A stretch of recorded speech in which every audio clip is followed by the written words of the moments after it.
Bonjour, je suis ravie de te retrouver en ce dimanche 15 décembre. Sois béni. N'oublie pas d'aimer et de partager la vidéo si elle te convainc. Notre texte du jour se trouve dans Ésaïe 35, versets 1 à 10, puis dans Jacques 5, versets 7 à 11, et enfin dans Matthieu 11, versets 2 à 10. Je t'invite à mettre pause et à lire tranquillement les textes. Quel point relie nos textes?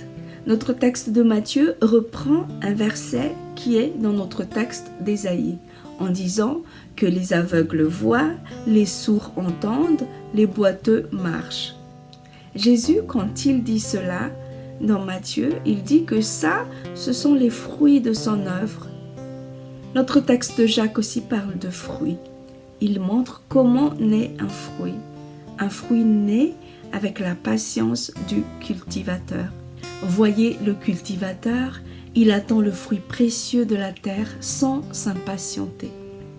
Il y a une question que le monde entier se pose. Quelles preuves? Quelles sont les preuves qui montrent que Jésus est bien la personne que les chrétiens disent qu'il est le Messie, qu'il est le Fils de Dieu? Aujourd'hui, Jésus répond à cette question. Approchons-nous du texte de Matthieu. Jean le Baptiste lui demande s'il est le Messie. Et lui, il le renvoie au miracle qu'il fait. Et ailleurs aussi, il dit que ce sont les œuvres qu'il fait qui témoignent de lui. Les œuvres que je fais au nom de mon Père rendent témoignage de moi. Il présente les miracles qu'il fait comme des preuves.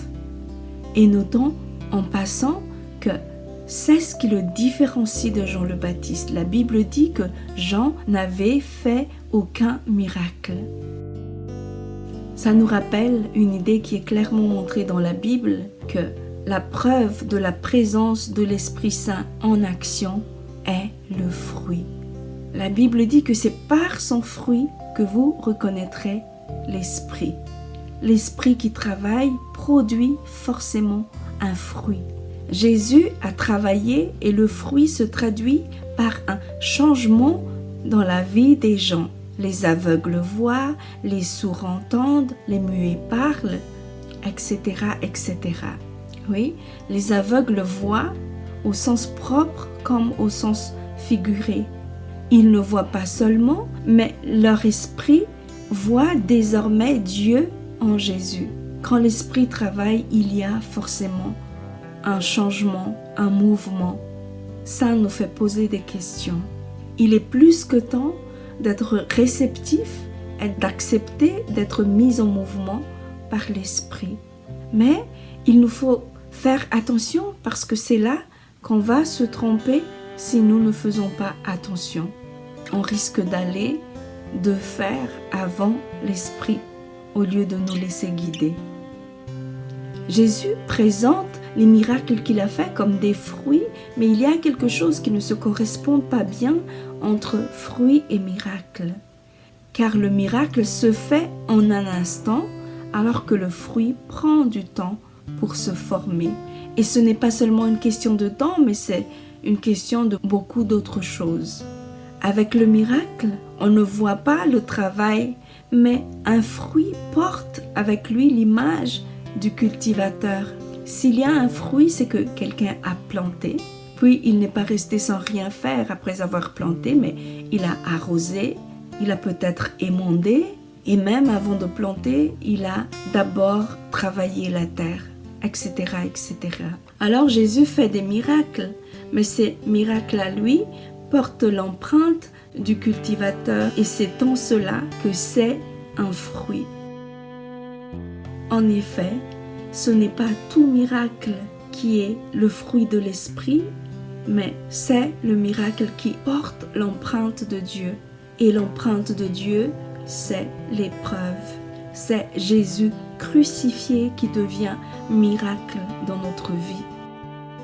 Il y a beaucoup à dire sur l'empreinte de Dieu qui se change en miracle, mais pour aujourd'hui, j'aimerais souligner un aspect de ce miracle. Un miracle, c'est quelque chose d'inattendu. Et la chose la plus inattendue, dans l'œuvre de Dieu, c'est le fait que, par sa générosité, il partage son œuvre avec les hommes, c'est-à-dire qu'il les fait participer à son œuvre qui est admirable. Et ça fait penser à la parabole des ouvriers du 11e heure. Le propriétaire voulait absolument faire travailler tout le monde. Donc, Dieu nous envoie travailler à son œuvre, mais il ne nous envoie pas juste comme ça, mais il a déjà envoyé quelqu'un pour nous ouvrir le chemin, dans sa générosité, dans son grand amour, dans son affection pour nous. Nous devons absolument réfléchir à cette vie de Jean le Baptiste qui a servi de justification, de preuve, de garantie à Jésus et à son œuvre. Nous parlons de preuve depuis le début en disant que les miracles faits par Jésus sont les preuves de l'Esprit de Dieu qui est en lui, mais Jésus aussi a présenté Jean le Baptiste comme preuve de la filiation qu'il y a entre lui et Dieu.